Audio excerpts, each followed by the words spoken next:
So the interesting subject here is deload. And let's talk about deload and crew printing, the study of Dr. Brad Schoenfeld and the interpreting that you wrote in a mass research review. That was awesome, you know. That was really awesome. And would you tell us about deload again, and what is your interpreting about the new study of Dr. Brad Schoenfeld? Thank you. Yeah, the new study led by Colman and colleagues, who is one of Brad Schoenfeld's master's students. First time we've actually experimentally seen a study on deloads. And they had a very elegant, simple design where they had two groups. One of them trained 9 weeks straight, and the other just simply took off in the middle of this 9-week period in week 5. So they had 4 weeks, a week off, and then 4 weeks.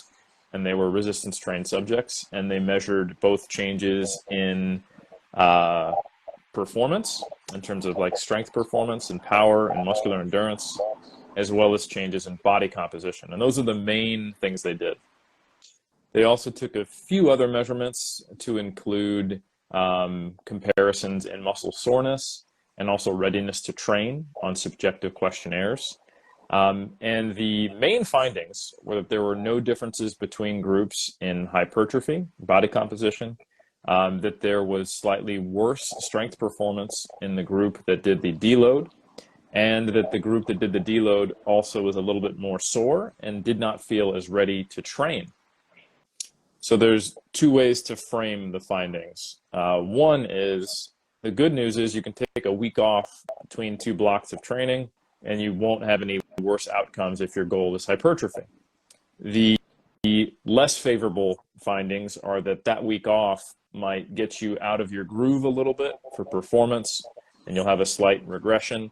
It might detrain you a little bit so that you're a little more sore when you come back, and you have to kind of reacclimate to your training. And you could propose that doing this might have a negative effect if you kept repeating this process over time. But I think it's very important to understand that this is technically a detraining study, not what I would describe as a deload study that represents the typical practice of the way coaches use deloads in the trenches. Most athletes and coaches, when they do a deload, and we actually have survey and interview data on this, they typically reduce volume, train a little bit further from failure, but they don't take a full week off from training. And when we look at data on detraining in trained lifters versus, say, a taper in power lifters or weightlifters, we see that tapers, which are very similar in concept to deloads, they typically result in an increase in strength, while taking more than 5 or 6 days off from training or a full week sometimes results in a slight decrease in strength. So these findings are to be expected in some ways. One other interesting finding was that the individuals in the deload group did not report that they needed a deload.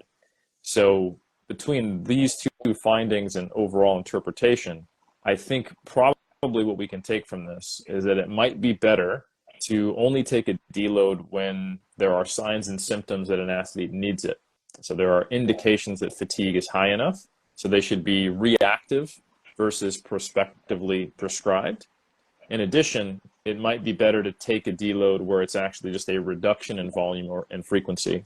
So for example, when I do deloads, I train 5 or 6 days a week, and I just reduce my training frequency down to 2 or 3 days per week and just do roughly half the volume, so I can still put in forth effort, enjoy training, but I don't completely take time off, which for a higher level lifter might result in some declines in their higher level motor performance.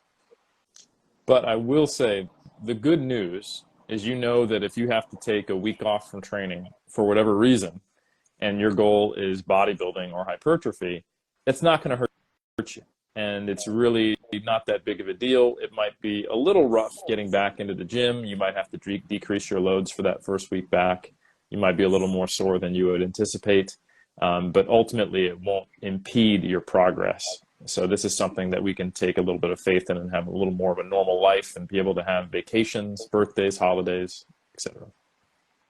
Great, Eric. Thank you for your interpretation. That was awesome. So we can consider that with less effort in Deload group, as you said, the game won't hurt. And I want to ask again. Do you recommend? Do you use Deload again in your contest preparation? Yes, I absolutely do use deloads in my contest prep, and they're even more important in a more fatigued state. I tend to use them when I feel the need to. So like in that reactive auto-regulated manner. And if I'm very, very fatigued, I'll even take a diet break alongside a deload. So to really just get a kind of a reset of the system so that I'm ready to keep pushing into contest prep. So you mean you combine diet break and deload together? Yeah? Yep. خب من ازش Not پرسیدم always, که but sometimes. sometimes, yeah.